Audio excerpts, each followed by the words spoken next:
pembelian pemain yang menjadi masalah gitu. Betul. Dan itu akhirnya membuat ya tidak berjalan sesuai dengan rencana mereka gitu. Iya ya. Dan ya gue harap sih sekarang kan di era Amorim itu menurut gue pembeliannya udah hampir benar semua ya. Even Lamen saja yang sekali lagi gue paling pemain yang paling awalnya gue paling sanksikan bakal sukses, ternyata justru menurut gue pembelian tersukses ya Lamen sih menurut gue. Dengan harga paling murah, nggak neko-neko, nggak ngapa-ngapain, ya bagus gitu kan. Walaupun gue ingat tuh agak ragu di awal kan. Betul, ini kan ragu banget ya. Ini kantor murah ragu lagi, gue justru meragukan banget. Gue bilang gue harap gue salah, dan ternyata gue salah. Maka gue bilang gue sorry kalau gue pernah meragukan Lamen. Tapi selain Lamen semua juga menurut gue punya, oke, harganya juga cukup mahal.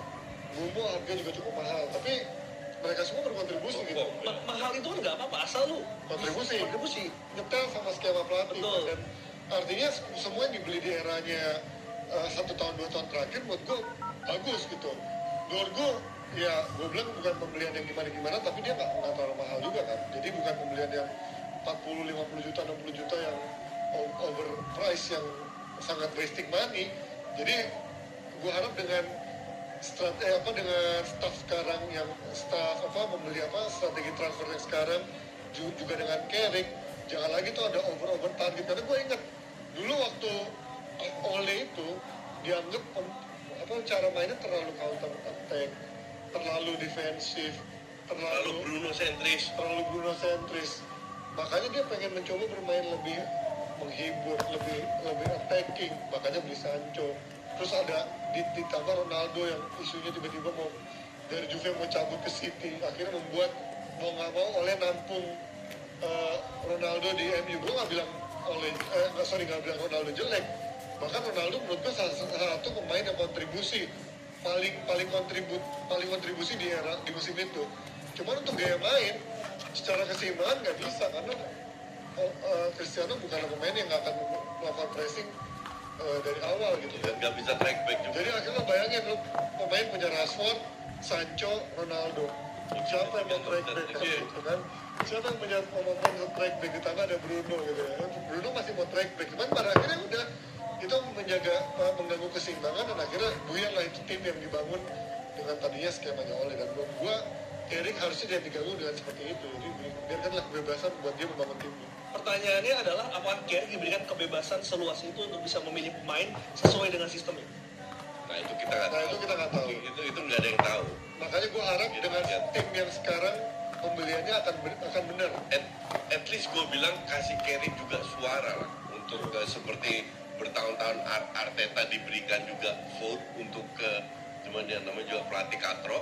Edu itu yang beli pemain itu Edu. Baik. Sekarang Berta.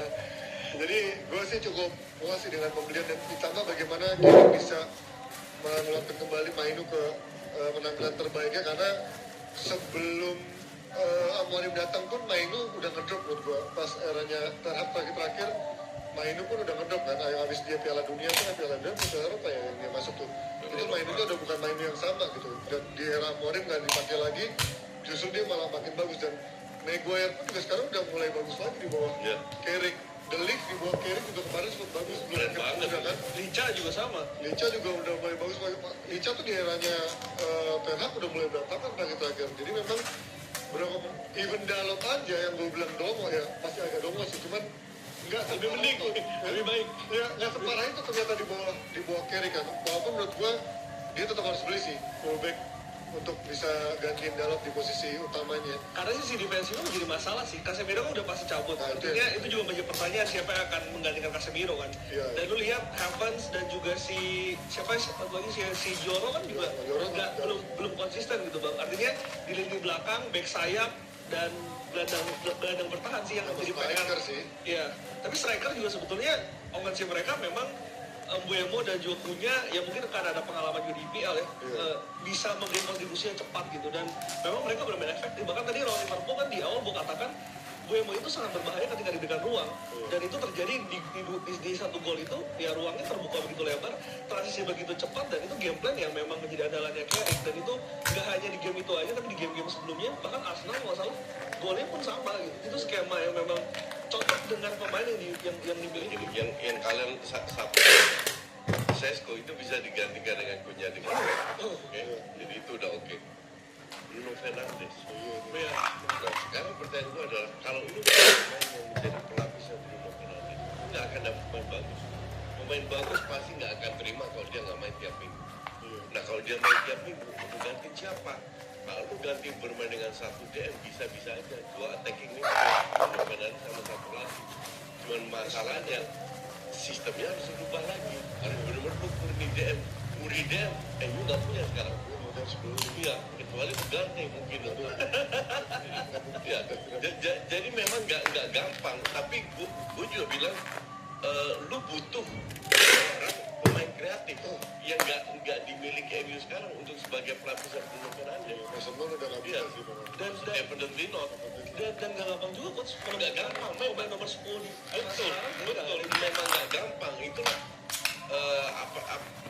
apa namanya Arsenal. Kalau kembali ke Arsenal punya Odegaard, punya Havertz, punya Eze yang bisa bermain di situ. Arsenal sekarang main dengan 2 DM, dengan 1 DM. Karena kalau pemainnya fit semua, mereka harus bermain.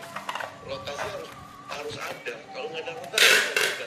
Dan gue yakin Bruno Fernandes kalau diganti 2 kali aja ngambek, nggak akan terima dia. Nah ini yang agak repot buat seorang pelatih. So far so good ya. Musim ini so far so good. Tapi Bruno kan nggak cedera juga. Kalau Bruno setahun aja cedera atau lagi jelek selesai itu MU. Nah ini harus diantisipasi. Jadi bukan posisi lu harus beli striker, enggak. Lu harus beli otaknya, pelapisnya. Dan itu sekarang juga punya. apalagi schedule di musim depan kan sekali lagi mereka lebih padat ya.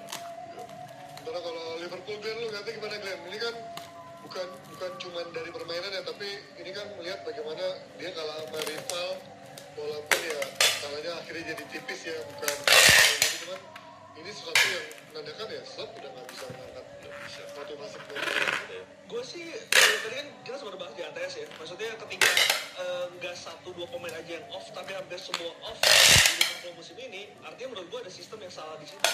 Walaupun kita pernah berdebat coach Liverpool dibeli pemainnya oleh daerah Korea atau siapa, tapi kan kan sudah mendapatkan dukungan itu sebetulnya. Wirtz, Frimpong, Kerkes, dan dia mengambil itu menjadi sebuah kekuatan gitu. Ketika Enggak, yang jadi masalah bukan masalah Wits Frimpong Kerkes, karena mereka baru masuk kan. Pemain lamanya juga Yang tahun lalu yang juara pemain lama, pemain Salah, McAllister, Gravenberch, Kakpo, Konate, Van Dijk, itu nggak perform. nah makanya gue curiganya ketika pemain baru itu masuk, pemain berubah sehingga akhirnya salah kita lihat di musim ini dia tidak bermain sentral coach. Ketika bermain, ketika si Isak bermain, bolanya itu gak selalu kesalah dan salahnya pun juga tidak perform kan. Jadi yang menurut gue ya kalau misalkan lihat dari match di awal juga udah melihat dari atas kertas secara kualitas tim memang kalah gitu, dan nggak ada waktu ada Ekitike, waktu ada Isak pun Liverpool cukup kesulitan mencetak gol, dan sekarang nggak ada mereka yang tambah sih. Apalagi kita belum ngomong soal defensifnya. Ini di menurut gua ya Konate sama Van Dijk kita kurang apa sih, setiap minggu Ode selalu ngebahas kalau ini titik lemah dari Liverpool, tapi nggak bisa diganti karena apa? Karena kedalaman squadnya nggak ada pemain yang bisa berubah gitu. Dan Itu gue bilang salah manajemen, terlalu foya-foya dengan Ekitike sama Takut barang rusak harus dibatal. Pakai Fumo. Driver terverifikasi. Barang rusak atau supir pasti diganti. Download Fumo sekarang.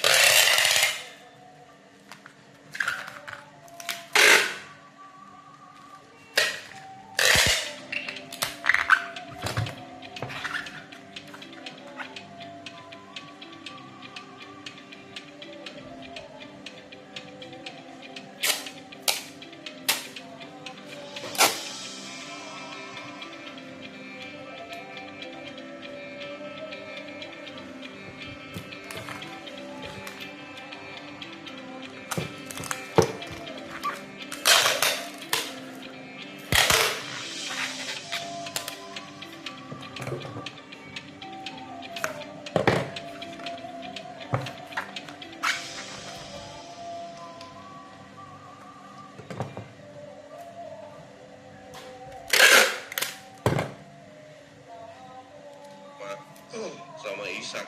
Dan harusnya kan lu udah melihat ya, maksudnya ketika sekarang si Van Dijk umur 30 sekian, walaupun dia menjadi petualang punggung, tapi kan udah harus ada masa transisi yang disiapkan kan? Sedangkan lu bener-bener sama sekali nggak beli Leoni aja kan. Leoni tapi cedera panjang, Iya. gila banget. Iya. Sih, Paling ada sih si Gomez kan, Gomeznya pun nggak. Gak cukup udah dari kapan Iya. dijual itu.